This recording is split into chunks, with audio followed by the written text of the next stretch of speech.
और यहाँ आपको बताएं कि एफबीआर की जानिब से कौमी एयरलाइन पीआईए के तमाम अकाउंट्स बहाल करने के अहकामात जारी कर दिए गए हैं। आपको बताएं कि एफबीआर की जानिब से कौमी एयरलाइन पीआईए के तमाम अकाउंट्स बहाल करने के अहकामात जारी कर दिए हैं। पीआईए और एफबीआर के दरमियान लार्ज टैक्स यूनिट के तनाज़े पर राबते जारी हैं। आपको बताएं कि एफबीआर की जानिब से कौमी एयरलाइन पीआईए के तमाम अकाउंट्स बहाल करने के अहकामात जारी कर दिए गए हैं। मजीद जानते हैं डॉन न्यूज़ के नुमाइंदे सैयद वसीम से। जी वसीम, अपडेट कीजिएगा।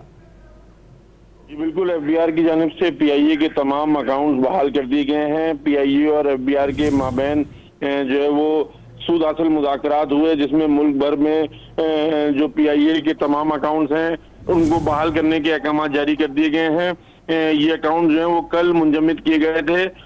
पीआईए और एफबीआर का लार्ज टैक्स यूनिट मसले के हल के लिए मुसलसल राब्ते में रहा, ये कहना है तर्जुमान पीआईए का। जी बहुत शुक्रिया सैयद वसीम अपडेट करने के लिए।